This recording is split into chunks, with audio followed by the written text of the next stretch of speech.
जलालुद्दीन मोहम्मद अकबर का जन्म 1542 में हुआ था। उनके पिता हुमायूं मुगल बादशाह थे। हुमायूं को अपने राज में कई मुश्किलों का सामना करना पड़ा।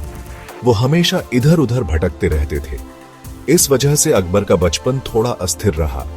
अकबर को कोई खास पढ़ाई लिखाई नहीं मिली, लेकिन वो बहुत जल्दी सीखने वाले थे। उन्हें युद्ध की रणनीति में महारत हासिल थी। कला और संस्कृति में भी उनकी गहरी रुचि थी। अपने अनुभवों ने अकबर के व्यक्तित्व को आकार दिया। वो बड़े होकर एक मजबूत और निर्णायक नेता बने। सिर्फ 13 साल की उम्र में अकबर गद्दी पर बैठे। उन्हें एक अशांत राज्य मिला था। तब मुगल साम्राज्य बहुत छोटा था।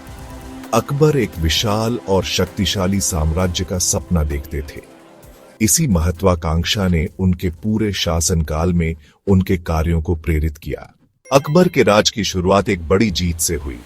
यह जीत न केवल उनके शासन की नींव बनी, बल्कि उनके भविष्य के साम्राज्य की दिशा भी तय की। 1556 में पानीपत की दूसरी लड़ाई में उनका सामना एक शक्तिशाली हिंदू सेनापति हेमू से हुआ।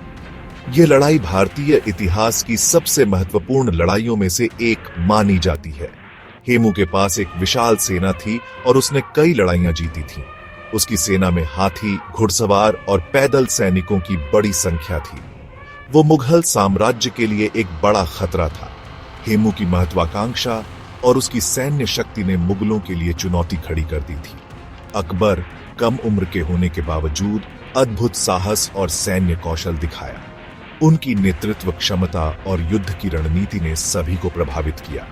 उनके रीजेंट बैरम खान के नेतृत्व में मुगल सेना ने हेमू की सेना को चतुराई से घेर लिया। बैरम खान की रणनीति और अकबर की बहादुरी ने मिलकर इस युद्ध को निर्णायक बना दिया। मुगल तोपखाना बेहतर साबित हुआ। उनकी तोपों की मारक क्षमता ने हेमू की सेना को भारी नुकसान पहुंचाया। युद्ध अकबर की शानदार जीत में समाप्त हुआ। इस जीत ने अकबर को एक महान योद्धा के रूप में स्थापित किया। हेमू हार गया और मारा गया। उसकी हार ने मुगलों के लिए उत्तर भारत के दरवाजे खोल दिए। इस जीत ने दिल्ली और आगरा पर अकबर की पकड़ मजबूत कर दी। इन महत्वपूर्ण शहरों पर नियंत्रण ने अकबर के साम्राज्य को स्थिरता प्रदान की। इसने उत्तर भारत में मुगल प्रभुत्व की शुरुआत की। मुगलों की शक्ति और प्रभाव तेजी से बढ़ने लगे। इसने अकबर की सैन्य प्रतिभा को भी दिखाया, एक ऐसा गुण जिसने उनके शासनकाल को परिभाषित किया। उनकी रणनीतिक सोच और युद्ध कौशल ने उन्हें एक महान शासक बना दिया। पानीपत के बाद अकबर ने अपनी शक्ति को मजबूत करने पर ध्यान केंद्रित किया।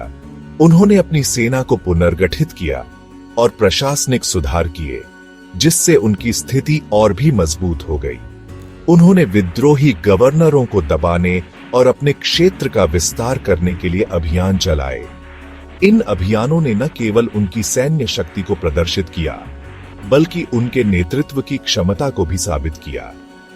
वो गठबंधनों के महत्व को समझते थे। उन्होंने विभिन्न राजाओं और नेताओं के साथ कूटनीतिक संबंध स्थापित किए, जिससे उनके साम्राज्य को स्थिरता मिली। उन्होंने राजपूत राज्यों की राजकुमारियों से रणनीतिक विवाह किए। इन विवाहों ने न केवल राजनीतिक गठबंधनों को मजबूत किया, बल्कि सांस्कृतिक एकता को भी बढ़ावा दिया। अकबर के सैन्य अभियान सफल रहे। उनकी सेना ने कई महत्वपूर्ण युद्धों में विजय प्राप्त की, जिससे उनका साम्राज्य और भी विस्तृत हो गया। उन्होंने मालवा, गोंडवाना और गुजरात को अपने राज्य में मिला लिया। इन क्षेत्रों की विजय ने उनके साम्राज्य को और भी समृद्ध बनाया। उन्होंने मुगल साम्राज्य का पूर्व की ओर बंगाल और बिहार तक विस्तार किया। इस विस्तार ने उनके साम्राज्य को एक विशाल भूभाग में फैला दिया। उनका साम्राज्य अब उत्तर में हिमालय से लेकर दक्षिण में गोदावरी नदी तक फैल गया था। यह विस्तार उनकी सैन्य और कूटनीतिक सफलता का प्रमाण था। अकबर की जीत सिर्फ सैन्य शक्ति के बारे में नहीं थी। उन्होंने कूटनीति और समझौते की नीतियों का भी कुशलता से उपयोग किया। वो अपनी सुलह की नीति के लिए जाने जाते थे।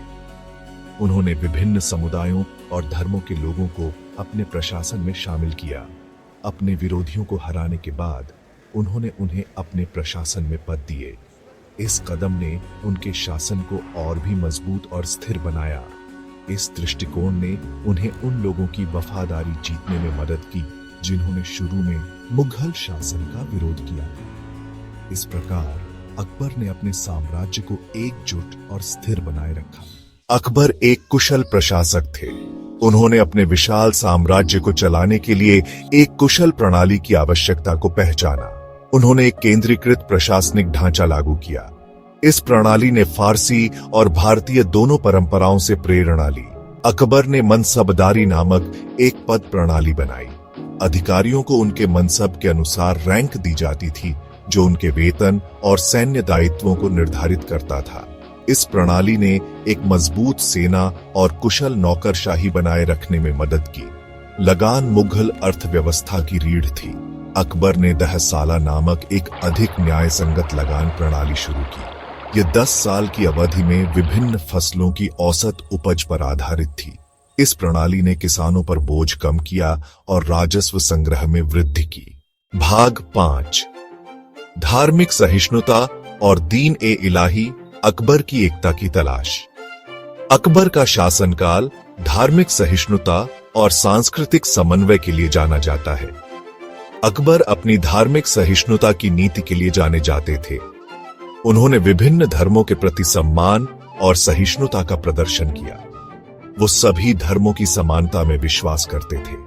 उनके दरबार में हिंदू, मुस्लिम, जैन और ईसाई विद्वानों का स्वागत किया जाता था। उन्होंने गैर मुस्लिमों पर लगाए जाने वाले जजिया कर को समाप्त कर दिया। यह एक महत्वपूर्ण कदम था जो उनके शासन को और अधिक समावेशी बनाता था। इस कृत्य ने उन्हें अपने हिंदू प्रजा का सम्मान दिलाया। उनके इस निर्णय ने समाज में एकता और सद्भाव को बढ़ावा दिया। उन्होंने विभिन्न धर्मों के विद्वानों के साथ धार्मिक बहस में भाग लिया।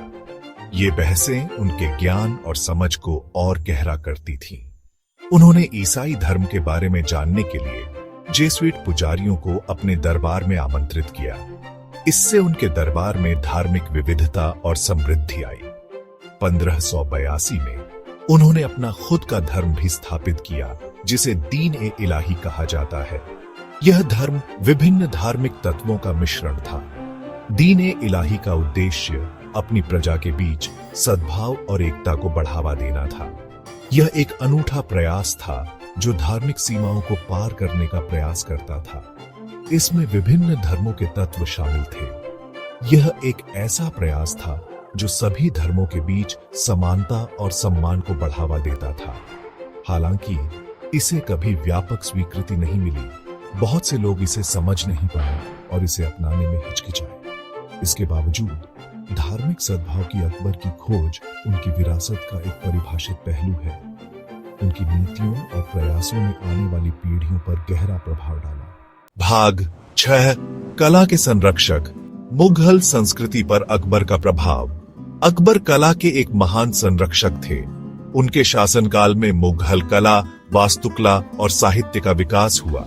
उन्होंने कार्यशालाएं स्थापित की जहां कुशल कारीगरों और शिल्पकारों ने कला के उत्कृष्ट कार्य किए। लघु चित्रकला उनके संरक्षण में अपने चरम पर पहुंची। कलाकारों ने दरबारी दृश्यों, युद्धों और वन्य जीवों को दर्शाते हुए जीवंत और विस्तृत पेंटिंग बनाई। अकबर स्वयं पांडुलिपियों और चित्रों के संग्रहकर्ता थे।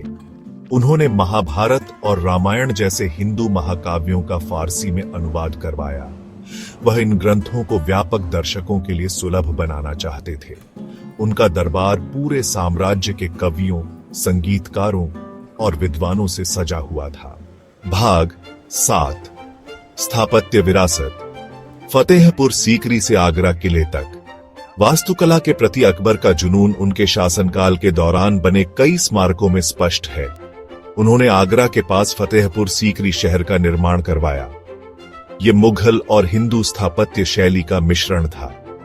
उन्होंने आगरा किले का विस्तार किया, जिसमें जहांगीरी महल और अकबरी महल जैसी प्रभावशाली संरचनाएं जोड़ी गईं।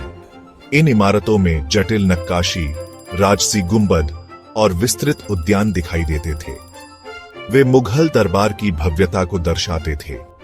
अकबर की स्थापत्य परियोजनाएं केवल सौंदर्य शास्त्र के बारे में नहीं थीं। वे रणनीतिक रूप से उनकी शक्ति को मजबूत करने और शाही अधिकार को प्रदर्शित करने के लिए स्थित थे। निर्माण परियोजनाओं ने हजारों कारीगरों और मजदूरों को रोजगार भी प्रदान किया, जिससे अर्थव्यवस्था को बढ़ावा मिला। भाग 8, अंतिम वर्ष और अकबर की विरासत। अपने बाद के वर्षों में अकबर को चुनौतियों का सामना करना पड़ा। उनके बेटे सलीम ने उनके खिलाफ विद्रोह कर दिया। इससे उन्हें बहुत दुख हुआ। इन परेशानियों के बावजूद उन्होंने बुद्धिमानी और दूरदर्शिता के साथ शासन करना जारी रखा। लगभग 50 वर्षों के शासनकाल के बाद 1605 में अकबर की मृत्यु हो गई। उन्होंने अपने पीछे एक विशाल और समृद्ध साम्राज्य छोड़ दिया।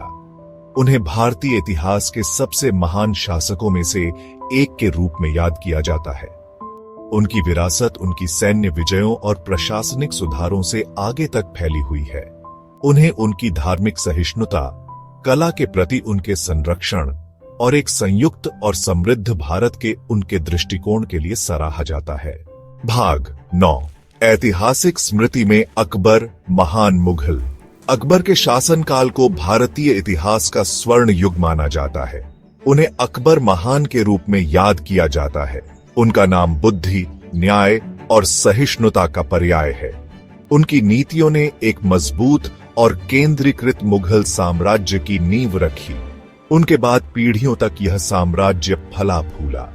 उनकी विरासत भारत और दुनिया भर के लोगों को प्रेरित करती रहती है। अकबर की कहानी दूरदृष्टि, नेतृत्व और करुणा की शक्ति का प्रमाण है। उन्होंने दिखाया कि विविधता का सम्मान करते हुए और सद्भाव को बढ़ावा देते हुए एक मजबूत और समृद्ध साम्राज्य का निर्माण संभव है। उनका शासनकाल आज की दुनिया में भी इन मूल्यों के महत्व की याद दिलाता है।